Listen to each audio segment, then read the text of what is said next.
भारतीय state bank यानी कि एसबीआई ने सोने को पेंशन निवेश से जोड़ने की सिफारिश की है।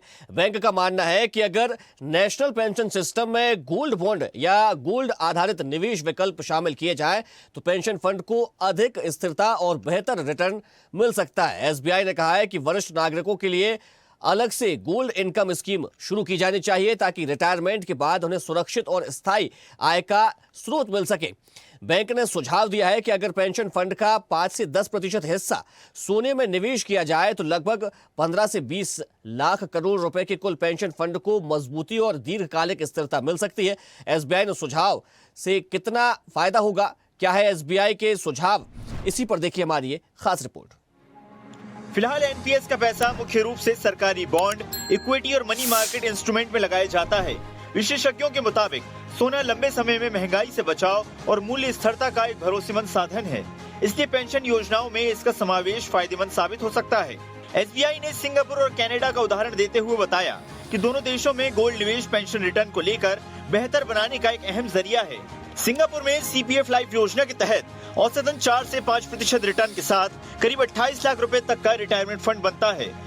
कनाडा में पेंशन फंड का एक हिस्सा गोल्ड में लगाया जाता है, जिससे 9% से अधिक रिटर्न मिलता है और पेंशन रिप्लेसमेंट रेट लगभग 40% तक पहुंचता है। वहीं भारत में औसतन एन्युटी रिटर्न केवल 6.5% के आसपास है, जिससे पेंशन धारकों को इसका लाभ पूरा नहीं मिल पाता। एसबीआई का कहना है अगर भारत में इस मॉडल को अपनाया जाए तो पेंशन भोगियों को मासिक आय में उल्लेखनीय सुधार आ सकता है और पेंशन फंड की लंबी अवधि भी स्थिरता की सुनिश्चित की जा सकती है। एसबीआई के सुझाव: वर्तमान स्थिति बिना गोल्ड निवेश के एनपीएस फंड का पैसा सरकारी बॉन्ड, इक्विटी और मनी मार्केट में जाता है।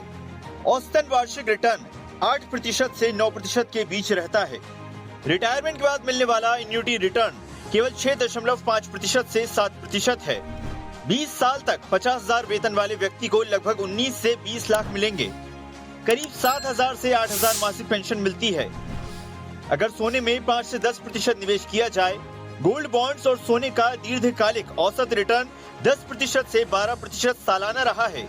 कुल पोर्टफोलियो रिटर्न 1% से 1.5% तक बढ़ सकता है।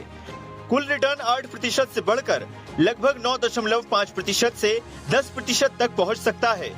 20 साल की अवधि में ये फर्क बड़ा साबित होगा। पेंशन फंड 19 लाख से बढ़कर लगभग 22 से 24 लाख रुपए तक हो सकता है। पेंशन फंड 19 लाख से बढ़कर लगभग 22 से 24 लाख रुपए तक हो सकता है।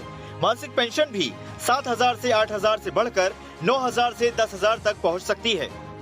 एसबीआई की रिपोर्ट के मुताबिक भारत ने 2024 में 802.8 टन सोना खरीदा, जो वैश्विक मांग का 26% है। इससे भारत दुनिया का दूसरा सबसे बड़ा गोल्ड कंज्यूमर बन चुका है। पहले नंबर पर चीन है, जिसकी लगभग 815.4 टन रही। दिलचस्प बात यह है कि भारत की घरेलू गोल्ड सप्लाई अभी भी बहुत सीमित है।